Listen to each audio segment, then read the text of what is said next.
الكون يصعى أسعد طيف فؤادي فغدا شوقا يردد لا إله إلا ربي نائم في الحب قلبي صبحه صلى وسلم ليله رؤيا محمد يسرا بعد عسرا جاء فتحا جاء نصرا أشرقت أنوار طه فأت نيران كسرى أكرم المولى تهاما كرم الفجر سهاما أبشري يا بنت وهاب جئت للدنيا بأحمد ضعيف بن محمد فسرى في الكون يصعى أسعد طيف فؤادي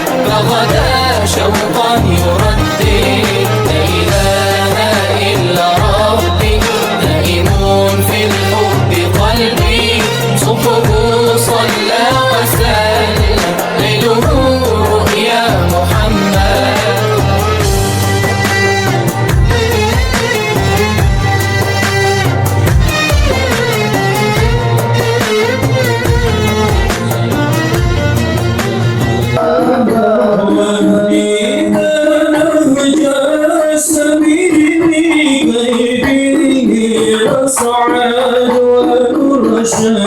ربي بلغنا بجاهي في جواري خير مقعد يا نبي سلام عليك يا رسول سلام عليك يا حبيب سلام عليك صلوات الله عليك صلوات الله أشرف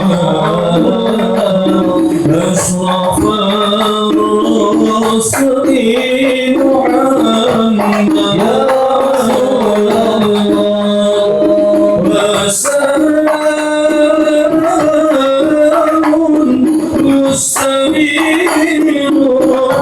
مستمرون كل حين يتجلى صلى الله على محمد مرحبا صلى الله عليه وسلم مرحبا صلى الله على محمد مرحبا يا ربي صل وسلم مرحبا اللهم صل وسلم وبارك عليه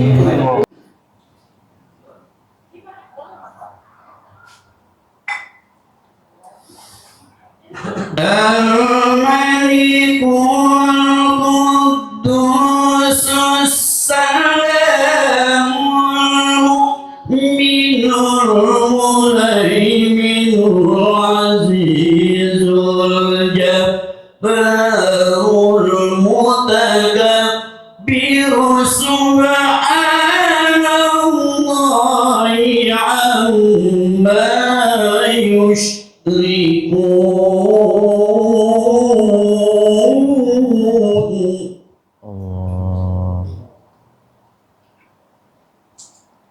سبحان الله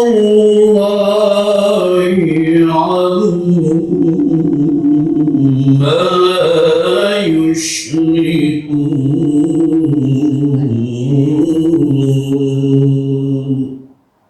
صدق الله العظيم. السلام عليكم ورحمة الله وبركاته. Waalaikumsalam warahmatullahi wabarakatuh. Assalamualaikum warahmatullahi Nabi wa Habibul Karim wa nahnu ala zalika minasy syakirin walhamdulillahi rabbil alamin.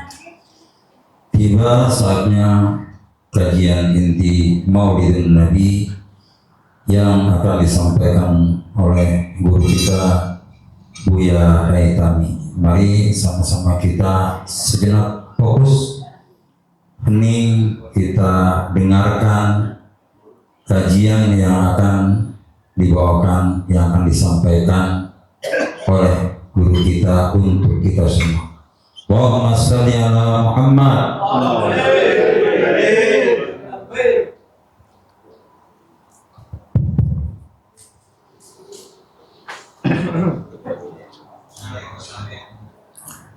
Assalamualaikum warahmatullahi wabarakatuh.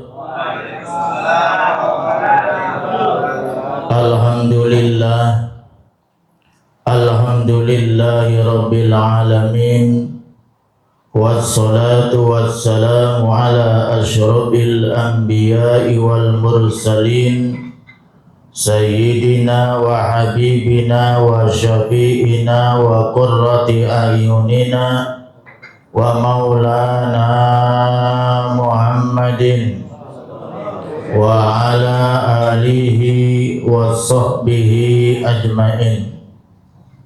Qala Allah ta'ala fi kitabihil karim, a'udzu billahi minasy syaithanir rajim. Inna Allah wa malaikatahu yusalluna 'alan nabi ya ayyuhallazina amanu sallu alaihi wa sallimu taslima. Wa qala Rasulullah sallallahu alaihi wasallam, wa qala Rasulullah sallallahu alaihi wasallam,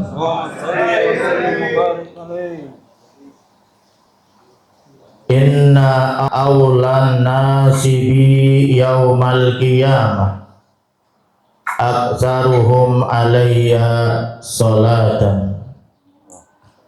Rabbi shrah li sadri wa yassir li amri wahlul 'uqdatam min lisani yafqahu qawli.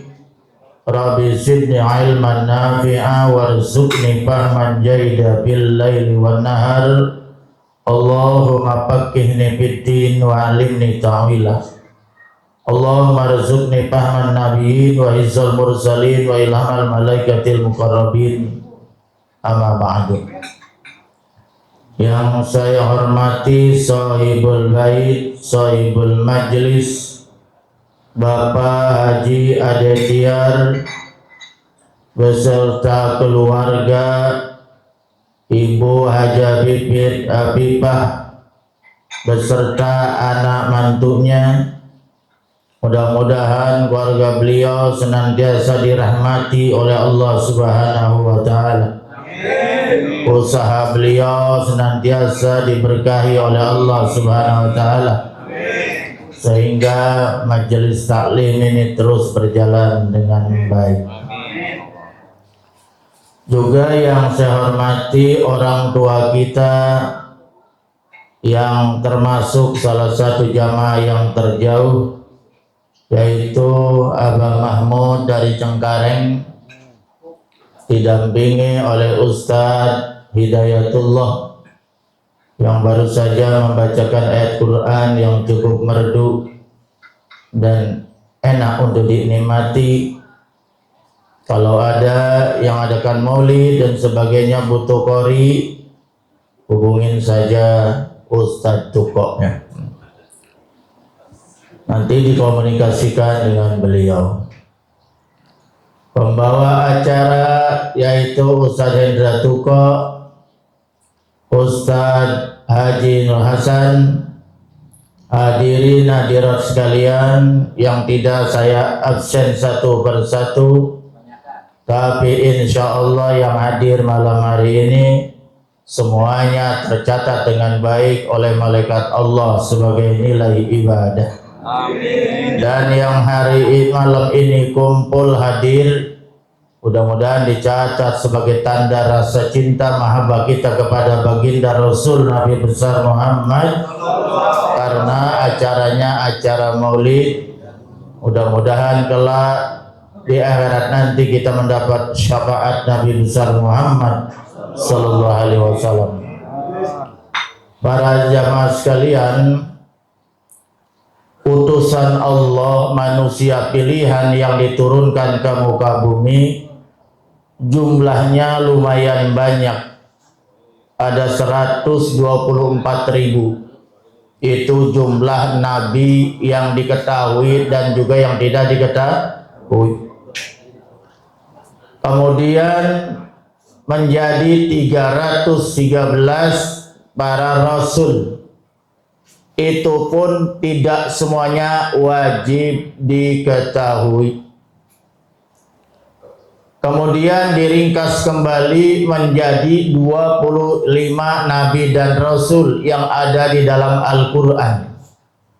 Inilah 25 saja cukup diimani, dikenali ya sebagai suri tauladan kita. Kemudian dari 25 nabi dan rasul diperas kembali menjadi 5. Namanya ulul azmi. Ulul azmi ini artinya para nabi atau rasul yang ujiannya sangat berat, tapi mereka tetap istiqomah di jalan Allah Subhanahu wa taala. Dari yang 5 itu diantaranya adalah Nabi Nuh alaihissalam, kemudian Nabi Ibrahim alaihissalam, Nabi Musa alaihissalam, Nabi Isa alaihissalam, dan yang terakhir Nabi Muhammad sallallahu alaihi wasallam. Hanya Nabi Muhammad yang sallallahu alaihi wasallam. Seorang pun yang akan mampu Nabi Muhammad ini adalah nabi yang paling tinggi pangkatnya dari sekian banyak nabi dan rasul. Beliau adalah Sayyidul Anbiya wal Mursalin. Beliau adalah pemimpin dari segala nabi dan rasul. Itu. Bahkan beliau adalah pemimpin dunia dan juga kelak pemimpin di akhirat. Itulah saking mulianya baginda Rasul, beliau mendapat gelar dari Allah yaitu adalah Habibullah, kekasih Allah. Dari mana ini nama Muhammad? Kalau kita lihat di dalam beberapa keterangan, sebetulnya nama Rasulullah itu banyak, tapi yang paling populer hanya 2, yaitu adalah Muhammad dan Ahmad. Nabi mengatakan dalam sebuah hadis yang diriwayatkan oleh Ibnu Abbas, Ismi fil Quran Muhammad. Namaku di dalam Al-Quran itu disebut berulang-ulang itu dengan nama Muhammad. Wafil Inzil, adapun di dalam kitab Inzil yaitu Ahmad. Jadi kalau di dalam kitab Injil itu populernya Ahmad. Makanya orang-orang Nasrani zaman dulu percaya bahwa nanti ada nabi terakhir, nabi pilihan, namanya Ahmad, ismuhu Ahmad. Tetapi di dalam Al-Quran itu namanya Muhammad. Inilah nama yang paling masyhur dari sekian banyak nabi. Nama-nama nabi. Hanya nama Muhammad adalah nama yang paling masyhur luar biasa. Kalau kita lihat secara lughah bahasa atau etimologi, Muhammad ini dari mana akar katanya? Kalau dalam ilmu sorof, kalau di pesantren berasal dari kata Hammada yuhammidu. Hammada yuhammidu tahmidan Muhammadun Muhammadun. Jadi Muhammadun ini berasal dari isim maf'ul yang artinya kasratul mahamid. Ya, bahwa ini nama yang artinya adalah banyak pujian. Ya, jadi Muhammad itu artinya banyak sekali dipuji, yang selalu dipuji. Oleh karena itulah nama Muhammad ini sebetulnya nama yang asing. Belum ada sebelum Nabi Muhammad, belum ada tuh nama Muhammad tuh. Nama yang aneh. Sampai kakeknya ini, karena yang beri nama ini kakeknya. Bapaknya sudah meninggal dunia masih dalam kandungan. Ibunya sudah meninggal dunia ketika umur 6 tahun. Ya, itu sudah meninggal dunia ibunya di Abwa, perbatasan antara Mekah dan Madinah. Itu. Kemudian diasuhlah selama 2 tahun oleh kakeknya namanya Abdul Muttalib. Diberi nama wasamaituhu Muhammadan. Li'annahu satuk madu ukbah. Aku beri nama Muhammad karena dia nanti di akhir zaman dia itu akan dipuji oleh manusia. Bukan hanya makhluk yang ada di muka bumi, termasuk makhluk yang ada di langit. Ya, makhluk yang ada di langit, para malaikat memuji Rasulullah, memuji Muhammad. Dan termasuk makhluk yang ada di muka bumi ini memuji nama Muhammad. Bukan hanya manusia. Bahkan sebetulnya kalau menurut para ahli sufi, itu bahwa makhluk-makhluk selain manusia pun itu senantiasa memberi salam hormat kepada Nabi besar Muhammad sallallahu alaihi wasallam. Bahkan sampai awan itu Nabi Muhammad ketika berjalan selalu memayungi Rasulullah sallallahu alaihi wasallam supaya tidak kepanasan. Subhanallah, luar biasa. Masyiral muslimin rahimakumullah. Mari kita buktikan. Benarkah bahwa nama Muhammad ini senantiasa terpuji? Selalu terpuji dan banyak yang memuji, baik penghuni langit maupun penghuni bumi. Mari kita lihat di dalam azan. Di dalam azan itu ada kalimat Muhammad, asyhadu anna Muhammadar Rasulullah setelah asyhadu alla ilaha illallah. Kita hitung di dalam azan saja. Itu masjid saya lihat, saya tanya kepada Profesor Dr. Muhammad Google. Ya, saya lihat data terakhir tahun 2026 masjid di Indonesia saja, Indonesia ya, baru Indonesia ya. Itu ada 709.000 masjid. Oh. 709.000 masjid yang ada di Indonesia. Berarti kalau kali 5 waktu azan, ini baru azan. Iya, qomat belum tuh. 709.000 kali 5 waktu berarti Rasulullah disebut dalam azan aja sehari di Indonesia. Ini mestinya baru yang tercatat, belum yang nggak tercatat, belum yang lagi yang dibangun. Iya, masih doang. Berarti 3.545.000 sehari 5 waktu. Itu belum ditambah yang baru jadi. Iya, itu baru yang terdaftar tuh masjid, yang tercatat di Dewan Masjid Indonesia. Udah 3.545.000 kali nama Muhammad disebut dalam azan. Kalau dikali komat, kan biasanya ada komat, berarti kali 2. Hitung sendiri. Iya, berapa juta tuh? Iya, hampir 7 juta. Coba itu. Itu dengan komat. Belum orang nikahin. Setiap hari berapa orang nikahin itu? Baca 2 kalimat syahadat. Betul nggak? Belum dalam kalimat zikir. Belum di negara-negara lain. Bayangkan coba itu. Sungguh nggak terhitung nilainya. Mungkin miliaran kali nama Rasulullah Sallallahu Alaihi Wasallam disebut oleh manusia. Belum oleh malaikat penghuni langit. Bahkan berdasarkan penelitian itu setiap waktu azan berputar di dunia ini. Nggak pernah berhenti 24 jam. Berarti nama Rasulullah 24 jam tidak berhenti, selalu disebut dalam azan. Karena azan itu waktunya berbeda-beda antara satu negara dan negara lain. Berarti selama 24 jam berputar nama Muhammad senantiasa disebut. Nggak pernah berhenti. Ini benar apa yang difirmankan oleh Allah Subhanahu wa taala, wa rafa'na laka zik, akan kami tinggikan engkau ya Muhammad sebutanmu. Jadi selalu disebut. Belum yang ada di masjid. Kita lihat di masjid itu kiri dan kanan Allah Muhammad tertulis. Subhanallah. Betapa agungnya Rasulullah sallallahu alaihi wasallam. Ma'asyiral muslimin rahimakumullah. Rasulullah SAW pernah ditawarkan di dalam surat Ad-Duha kalau tidak salah, wa saufa yu'tika rabbuka fatarda. Hai Muhammad, mintalah kepadaku, kata Allah kalau bahasa kita. Akan aku beri sampai engkau redho, sampai engkau ikhlas. Akan aku beri. Begitu kata Allah.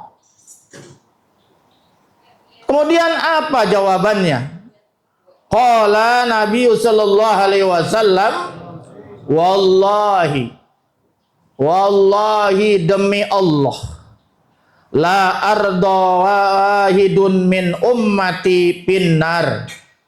Demi Allah aku tidak redho kalau ada satu saja umatku ada di dalam neraka. Coba bayangkan itu. Yang dia pikirkan bukan dirinya, tapi yang selalu dia pikirkan umat.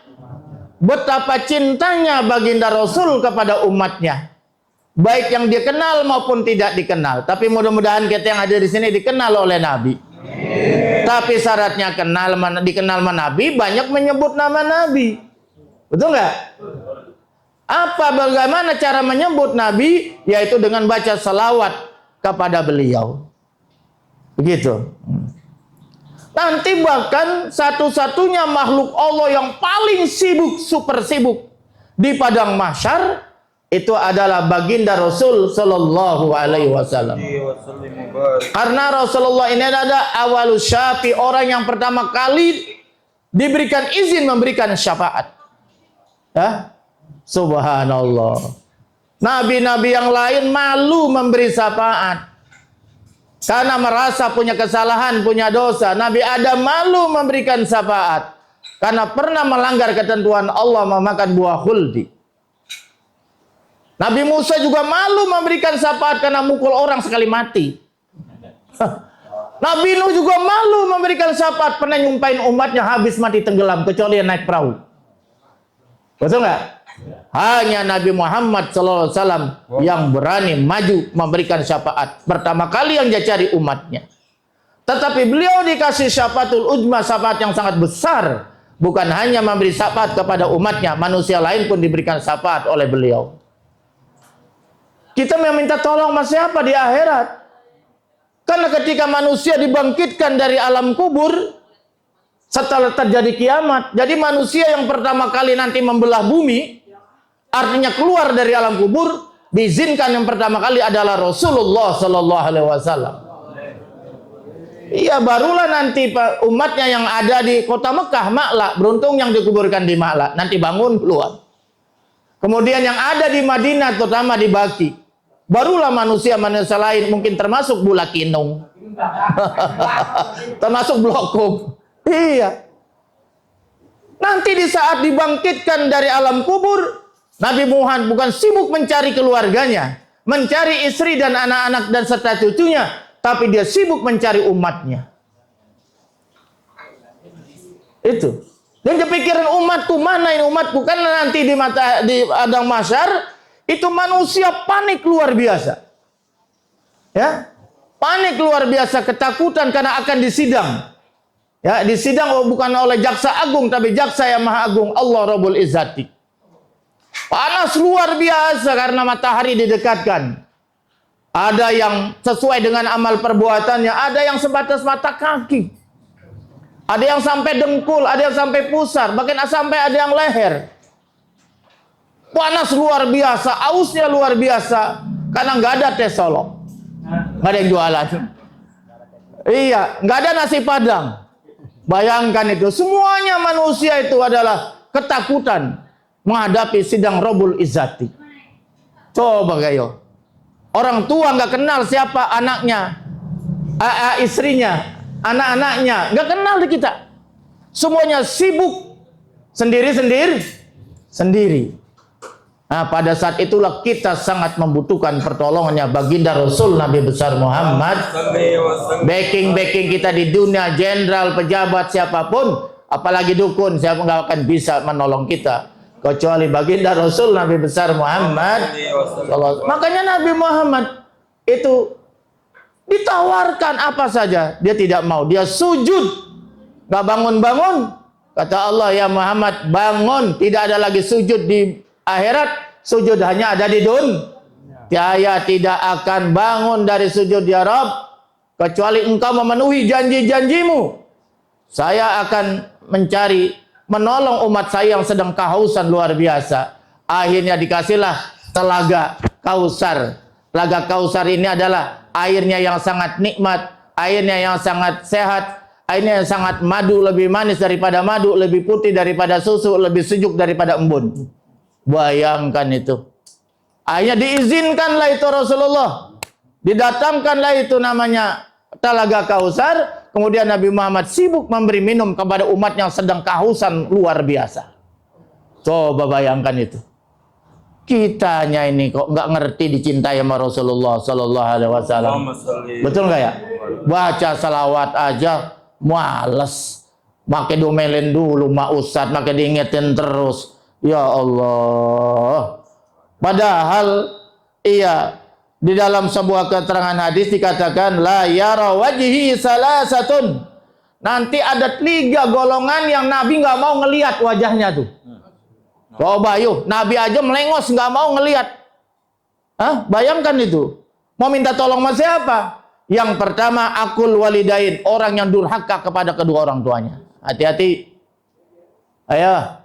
Jangan durhaka kepada kedua orang tua.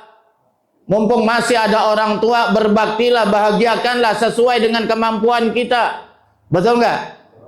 Lihat Alqamah, sahabat Nabi, ahli sholat, ahli ibadah, ahli sedekah, ahli jihad. Sholat bersama Nabi, sahabat.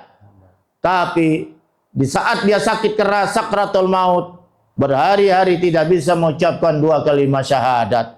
Itu Alqamah sahabat, apalagi kita. Jangan coba-coba durhaka. Hampir mau dibakar hidup-hidup oleh Rasulullah Sallallahu Alaihi Wasallam. Kalau ibunya nggak mau memaafkannya, ibunya tidak redo, ibunya sakit hati kepada Alqamah gara-gara Alqamah terlalu cinta sama istrinya. Apa saja buat istrinya, duren buat istrinya. Nggak ada duren zaman dulu ya. Apa saja buat istri, apa saja buat istri. Buat ibunya yang sudah tak berdaya tua renta, tidak pernah diperhatikan kebutuhannya. Padahal orang tua kalau sudah tua tak berdaya, tidak bisa lagi mencari duit, nafkah jatuh kepada anak. Anak wajib memberikan nafkah orang tuanya, terutama anak laki-laki. Betul nggak? Ini kagak malah ngerongrong orang tuanya. Masya Allah. Akhirnya Alqamah ini Rasulullah memanggil, nyuruh Bilal dan kawan-kawan panggil ibunya sekali lagi. Kalau dia tidak mau memaafkannya ini Alqamah, kita bakar saja hidup-hidup daripada dibakar nanti di akhirat. Tapi apa yang terjadi saudara? Nggak ada tuh anak, biar kesel bagaimana tuh orang tua, apalagi ibu kalau anaknya mau dibakar nggak ada yang sanggup. Betul nggak? Tuh orang tua mah, iya biar kesel banget luar biasa kepada anaknya. Ya, tapi udah pulang mah. Ya, itulah kasih ibu sepanjang masa, kasih anak sepanjang jengkal, sepanjang galak, bisa diukur. Lari dia tergopo-dopo, akhirnya menemui Nabi. Bu, kalau ibu tidak memaafkan Alqamah, sholatnya tidak diterima, sedekahnya tidak diterima, puasanya tidak diterima, hajinya tidak diterima. Bayangkan itu. Nabi ngomong begitu. Ya Rasulullah, saya redo, saya ikhlas kepada anak saya Alqamah. Dia adalah jantung hati saya. Jangan dibakar ya Rasulullah. Begitu ibunya bilang redo kepada Alqamah, Alqamah tersenyum. Akhirnya Alqamah, lidahnya yang kaku menjadi lemes, bisa mengucapkan kalimat La ilaha illallah. Kenapa tuh? Karena redo orang tua. Ridallah fi ridal walidain, wa suhtullah fi suhtil walidain. Ayo, masih ada orang tua, cari orang tuanya. Senangkan, kalau jauh angkat telepon, tanya kabarnya gimana. TF, ngerti TF? Gitu, jangan janda mulu di TF, orang tua kagak diperhatiin. Aduh, payah bener ini. Kalau orang tua udah nggak ada, doakan setiap habis Salat, doakan setiap habis salat, Rabbighfirli wali walidayya warhamhuma kama rabbayani shaghira. Itu istighfarkan astagfirullahalazim li wali wa, itu dapat mengangkat derajat orang tua nanti. Makanya jangan punya anak jangan sampai nggak bisa baca doa. Tanya, nak udah bisa belum doakan orang tua, udah bisa belum istighfar orang tua? Kalau nggak bisa, sono nyantren dulu di Darul Amanah Nadia. Nggak usah lama-lama, sehari juga pinter. Doain doang mak, betul nggak? Saya ajarin bagaimana cara ziarah kubur, saya ajarin. Masya Allah, rugi kita, betul nggak ya? Dari pala buat kaki, kaki buat pala, kita sekolahin sampai tinggi-tinggi, sampai sarjana, sama orang tua nggak bisa doain, betul nggak? Sedih banget tuh kita. Tuh, jadi pertama, orang yang tidak dicintai oleh Rasulullah, yang tidak akan ditengok wajahnya oleh Rasulullah, itu adalah orang yang durhaka kepada orang tua. Yang kedua, watarikus sunnati, orang yang meninggalkan sunnah-sunnah Nabi. Gak mau ngerjakan sunnah-sunnah Nabi. Jangan bapak-bapak sekalian ya. Hidupkanlah sunnah-sunnah Rasulullah sesuai yang kita mam. Apa puasa Senin Kemis, apa sholat witir, betul nggak ya? Apa sholat sunnah sebelum sholat subuh, itu jangan ditinggal. Harus ada sunnah-sunnah Nabi yang kita kerja. Kalau makan pakai tangan kanan, baca bismillah, itu kan sunnah Nabi juga yang sehari-hari, betul nggak? Orang yang senantiasa menghidupkan sunnah Nabi, ini nanti orang yang akan dicintai oleh Rasulullah Sallallahu. Dan sebaliknya orang yang tidak mau menghidupkan sunnah Nabi tidak akan ditengok oleh Nabi. Yang ketiga, wa man dzukirtu indahu falam yusolli alayya. Nah ini kita ngeri nih. Orang kalau disebut nama Muhammad, namaku kata Nabi, dia nggak mau baca salawat. Diam aja. Makanya tadi saya ulang, takut bapak kena hukum itu. Iya, kan kasihan. Jadi kalau disebut qala Rasulullah atau Muhammad, maka baca sallallahu alaihi wasallam atau Allahumma sholli wa sallim wa barik. Nah, gitulah. Jadi itu Pak Ustaz. Nah, oleh karena itu Bapak-bapak sekalian, kita pada malam hari ini bersyukur bisa berkumpul bersama-sama dalam rangka memperingati Maulid Nabi. Mudah-mudahan ini salah satu bukti cinta kita kepada Nabi besar Muhammad sallallahu alaihi wasallam.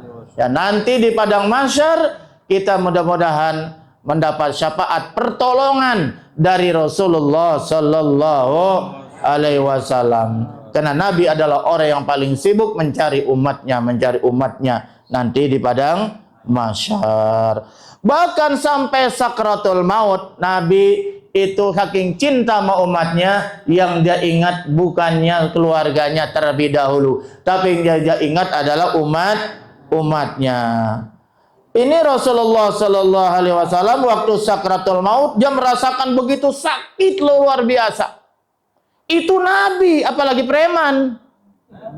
Nabi aja manusia paling suci, manusia pilihan nomor satu dunia dan akhirat, masih merasakan betapa sakitnya sakratul maut. Pantas ada yang sampai melotot, pantas ada yang sampai menjulur lidahnya. Itu mungkin karena sakitnya saudara-saudara sekalian sakratul. Kemudian Rasulullah SAW dia mengucapkan Allahu Akbar, Allahu Akbar, Allahu Akbar, Allahumma khaffif, ya Allah ringankanlah ala ummati atas umatku sakarat daripada sakratul maut. Wa zambil alayya, dan bebankanlah sakitnya sakratul maut kepada saya saja, jangan kau bebankan kepada umatku. Masya Allah. Sakratul maut masih mikirin umatnya. Kita mau boro-boro, ingat kali ya? Hah? Iya, kita jadi lagi bingung menghadapi malaikat maut, betul nggak ya? Betul nggak? Jadi manusia kalau sedang mati itu menghadapi dua makhluk, saudara sekalian. Yang pertama adalah menghadapi malaikat maut. Malaikat maut mencabut nyawa itu tergantung amal perbuatan kita. Itu yang kita lagi pikirin. Ente mikirin bagaimana sih? Hah? Kadang-kadang. Apa ya Bang Darus? Iya. Kalau kadang-kadang nih saya ya kalau malam itu suka susah tidur. Takut malaikat maut datang. Iya. Allah, makanya saya baca laqad kana lakum bukan itu. Laqad ja'akum rasulun min anfusikum azizun alaihi ma anitum harisun alaikum bil mu'minina raufur rahim. Fa in tawallaw faqul hasbiyallahu la ilaha illa huwa alaihi tawakkaltu wa rabbul arsyil. Dua ayat terakhir surat At-Taubah. Biasanya di rawi suka ada tuh innallaha bukan itu apa? Laqad ja'akum rasulun, betul nggak? Itu surat At-Taubah 2 ayat terakhir. Ya terakhir, laqad ja'akum rasulun min anfusikum azizun alima anitum harisun alaikum bil mu'minina. 1 ayat. In tawallaw faqul hasbiyallahu la ilaha illallah tawakkal wa rabbul arsyil. Itu ayat yang kedua. Itu 2 ayat terakhir surat At-Taubah. Kata para ulama kalau baca itu mau tidur, malaikat maut nggak bakal dekat. Mau mati-mati dong Pak Ustadz. Udah mati. Udah waktunya mati. Cuma kita lupa bacanya, gitu ya, dibikin lupa kita. Itu. Makanya mana malaikat Israel mencabut nyawa tergantung. Kan Rhoma Irama ada lagunya itu, namanya judulnya kematian ya. Ya suatu saat pastikan datang. Coba Adi terus nyanyi, bisa dia. Saat-saat yang menakutkan, sang malaikat mencabut nyawa, cabut rumu dari badan. Ya, jangan dijogetin apa kualat. Ini kan lagu renungan. Tak seorang pun yang akan mampu menebusmu dari kematian, juga hartamu tak akan mampu menebusmu dari kematian.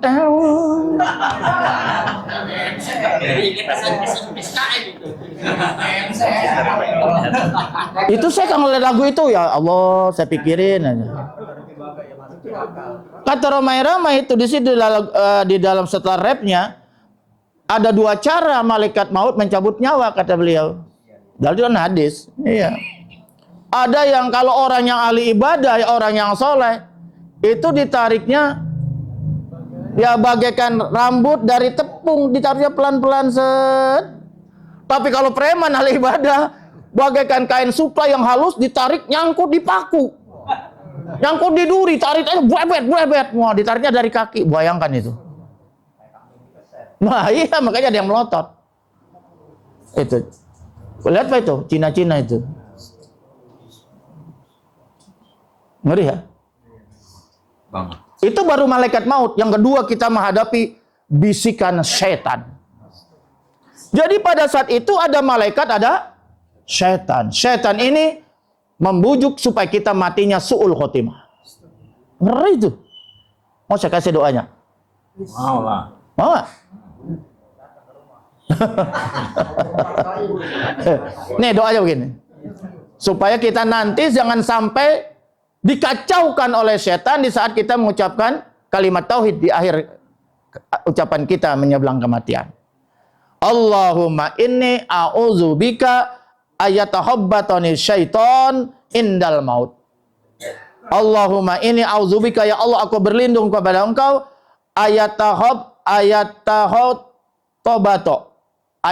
tobatoni ya, daripada mengacaukan itu setan, membuat kita kacau atau balau, nggak kita bisa mengucapkan 2 kalimat syahadat, nggak bisa mengucapkan kalimat la ilaha illallah. Padahal kata Nabi dalam sebuah hadisnya, man qala akhiru kalami la ilaha illallah dakhalal jannah. Barang siapa yang meninggal dunianya ucapan terakhirnya mengucapkan la ilaha illallah dakhalal, masuk surga.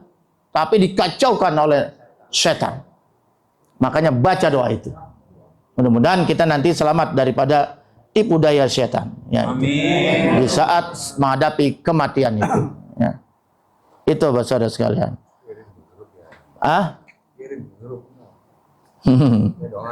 Iya, makanya waktu meninggal dunia itu, waktu masa sakaratul maut, Nabi Muhammad ingat kepada umatnya, ya. Ingat kepada umatnya, ya Rabb, jangan kau ringankan sakitnya sakaratul maut ini. Bebankan saja sakitnya kepada diri saya. Masya Allah, begitu cintanya Rasul kepada umat. Ayo, malu nggak kita kalau kita nggak baca salawat aja malu, segimana itu?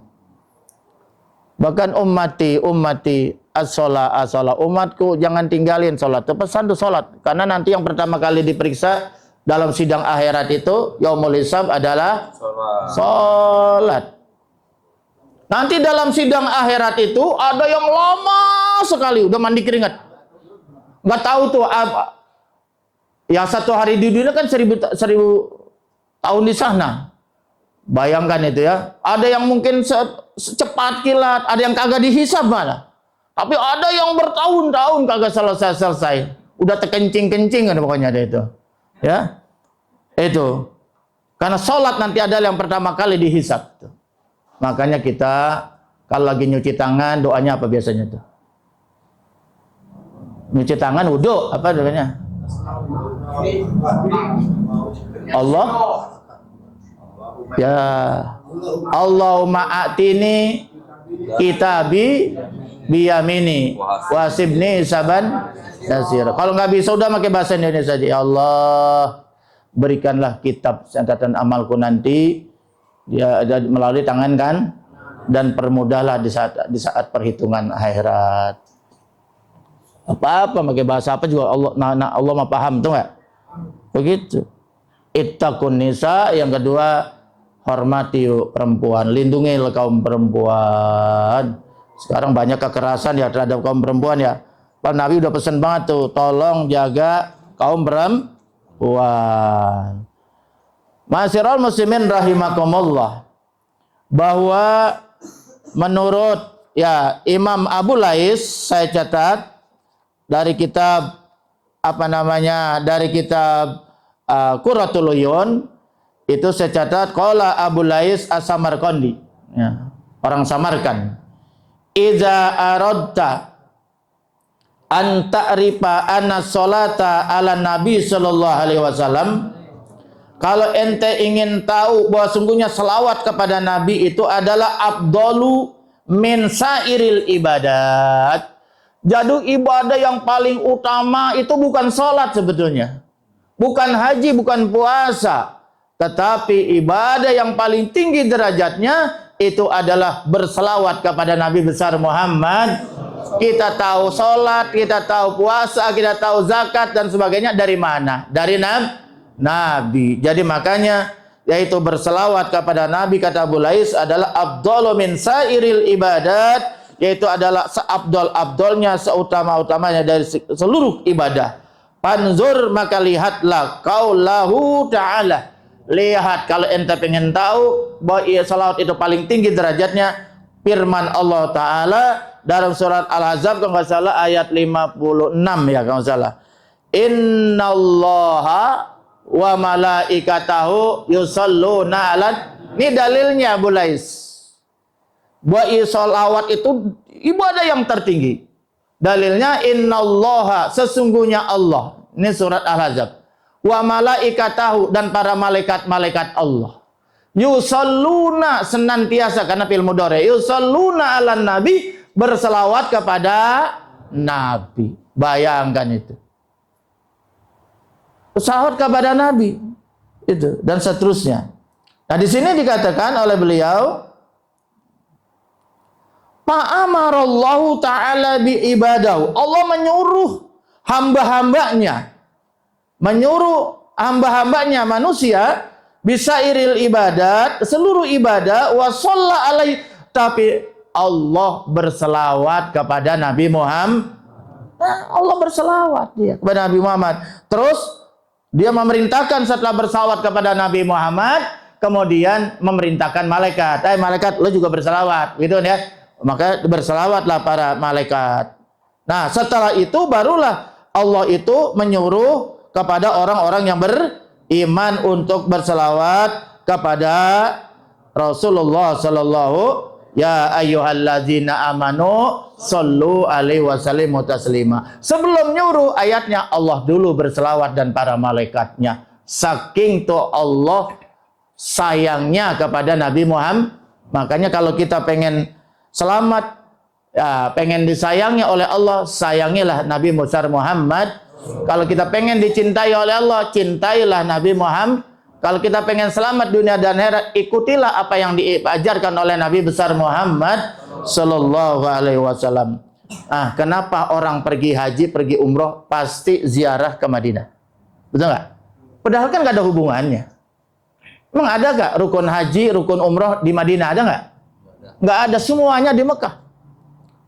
Sunnah haji, rukun haji, syarat haji, semuanya adanya di Mekah. Kenapa tapi orang nggak ada yang berani kalau nggak ke Madinah? Karena ada hadisnya, ada keterangannya. Barang siapa yang ke negeri Mekah, kelahirannya Nabi, kampungnya Nabi itu, kemudian dia tidak berziarah ke negeri Madinah, karena Nabi nggak pulang kan, nggak pulang kampung kan, sampai wafat di Madinah. Ya kalau nggak begitu, kalau Nabi pulang kampung, Madinah sepi, betul nggak? Madinah nggak bakal jadi tanah haram. Jadi disitulah rahasianya. Maka nanti orang yang ke Mekah tapi kagak mampir ke Madinah, tidak berziarah ke Masjid Nabi, tidak berziarah ke makam Rasul, di akhirat ketemu dengan Rasul dianggap inilah orang yang sombong kepada Nabi. Mau kita dicatat sebagai orang yang sombong mana Nabi? Loh, bagaimana mau dapat syafaat Nabi kalau kita hanya dianggap sombong? Yang kedua, kita dianggap sombong kalau dengar azan kagak baca doa. Ayo. Orang azan ngobrol jalan terus. Mestinya kalau orang azan ikutin Allahu Akbar, Allahu Akbar, Allahu Akbar. Kita yang dengar tuh. Ayalal sholah, la hola. Ayalal pala, la hola. Ikutin. As-sholatu khairum minan sodaqta wa barota. Allahu Akbar, Allahu Akbar, Allahu Akbar, Allahu Akbar. La ilaha illallah, la ilaha illallah. Terus baca doa. Bukan hanya yang azan baca doa. Kita juga disunahkan baca Allahumma rabba hadhihi da'wati tamah wa salatil qa'imah ati sayyidana Muhammadil wasila wal fadilah darajar rafi'ah wa sul maqamahu dallazi wa innaka la tuhliful. Setelah itu doakan orang tua, rabbi firli wali walidayya warhamaka masyaallah. Malah momen yang doa yang mustajab di antaranya itu antara azan dan antara azan dan qomat, di situ kita banyak berdoa. Itu kata Abu Lais. Makanya banyaklah kita membaca sholawat dalam rangka di bulan Maulid ini, apalagi mari kita banyak baca sholawat kepada Nabi besar Muhammad SAW. Karena inna aulan nasi, sungguhnya manusia yang paling utama di sisiku yaumal qiyamah, pada hari kiamat, aksaruhum alayya sholatan, orang yang paling banyak baca sholawat. Kata Nabi dalam sebuah hadis, ada di dalam Tanqihul Qaul ada bab fadil salawat, man shalla alayya marratan sallallahu alaihi asyran. Kalau kita berselawat satu kali, tapi Allah akan berselawat membalasnya dengan 10. Allah akan mencurahkan rahmatnya 10. Kalau kita berselawat 10, Allah membalasnya 100. Kalau kita berselawat 100 kali, Allah membalasnya 1000 kali. Barang siapa yang membaca selawat satu hari 1000 kali, ada nggak? Ya sebenarnya nggak berat sih. Setiap waktu 200 kali 5 1000, betul nggak? Kan 200 sebentar doang pakai putaran tasbih. Nggak usah yang panjang, yang pendek aja. Sallallahu alaihi Muhammad, sallallahu alaihi Muhammad, sallallahu alaihi Muhammad. 200 sebentar. Tapi ini isi komanya yang susah. Barang siapa yang berselawat 1000 kali, maka bara'atun minan nifaq, selamat dari penyakit munafik. Bara'atun minan nar, selamat daripada api neraka. Oh, baik. Makanya Nabi nanti cari. Nabi itu kan nggak mau masuk surga, disuruh masuk surga duluan nggak mau. Saya tidak akan masuk surga ya Rabb, kalau umat saya masih ada yang di neraka satu pun. Dicari diubak-ubak. Sampai yang orang itu biar maksiat dosanya banyak, kalau masih ada imannya masih bisa dipindahkan. Walaupun dia gesang dulu, digodok dulu di neraka. Tapi kalau masih ada imannya, dipindahkan. Itu paham Ahlussunnah wal Jamaah. Walaupun Mu'tazilah menolak ya. Itu. Kecuali munafik, kecuali syirik. Gak bisa ditolong sama Nabi. Yang begitu mah pinari jahannam, khalidina fiha. Selama-lamanya begitu mah. Malah kalau orang munafik kan itu lebih dahsyat, lebih berbahaya dari orang kafir. Kafir asli. Karena dia musuh dalam selimut kan. Makanya tinggalnya bukan di neraka lagi, di kerak neraka. Mindarkil asfal. Asfal itu kan dia paling bawah. Nah, makanya mintalah perlindungan dari nifaq, penyakit munafik. Lain di mulut, lain. Wah, assalamualaikum. Wah, luar biasa, cium tangannya bolak-balik sama orang tua. Ciumnya bolak-balik sama guru. Wah, di belakangnya mah. Hatinya mah ya, red. Nah, itu orang munafik. Itu banyak, zaman Rasulullah banyak tuh. Abdullah bin Ubay itu. Parahnya itu Aisyah pernah difitnah bilang berzina, itu kan orang munafik kerjanya itu. Sampai Aisyah 40 hari 40 malam gak ditanya sama Nabi. Betapa menderitanya tuh Aisyah gara-gara dipitnah, dibilang berzina. Itulah orang munafik. Janganlah, kita ini harus orang yang jangan jadi bunglon dah, jangan jadi hipokrit ya, lain di mulut lain. Ya udah, kalau hati kita begitu ya mulut kita begitu, betul nggak ya? Jangan lain di mulut, lain di hati. Nah, kecuali memang sangat terpaksa darurat. Ya, itu masih dibolehkan bohong ya. Nah, barangkali ini saja yang dapat saya sampaikan. Ya, ini nggak ada tanya jawab karena maulid ya. Iya, nanti bulan depan aja kita tanya jawab, kita lanjutkan hadis yang keberapa tuh? Kelima ya? Iya, itu nanti hadis kelima itu membahas hadis kelima ya, minggu depan ya, bulan depan. Itu membahas tentang bid'ah. Ini kan sekarang banyak orang mengatakan bid'ah itu sedikit bid'ah dolalan neraka udah. Oh dia doang masuk surga dong. Nah, jangan sampai salah menafsirkan apa itu bid'ah. Bagaimana bid'ah menurut Imam Syafi'i? Itu nanti ada tuh definisinya ya. Sedikit bid'ah, sesat, masuk neraka. Masya Allah. Ya, nanti kita jelaskan itu, mudah-mudahan panjang umur. Ya, nanti pertemuan minggu depan, bulan depan kita bahas itu hadis yang kelima tentang bid'ah. Ya. Saja ya, mudah-mudahan apa yang sampaikan bermanfaat, khususnya buat diri saya dan buat para hadirin hadirat sekalian. Dan juga kita alhamdulillah malam ini dimeriahkan juga oleh tim Hadrah Pondok Pesantren Darul Amanah Nahdiyah ya, Usikram dan kawan-kawan ya. Mudah-mudahan tambah semangat, tambah berkah. Karena tadi yang dibacakan dalam hadrah itu kan isinya salawat semua, betul nggak? Ujian kepada Nabi besar Muhammad sallallahu alaihi wasallam. Wallahu muwaffiq ila aqwamit. Wassalamualaikum warahmatullahi wabarakatuh. Assalamualaikum. اليسرى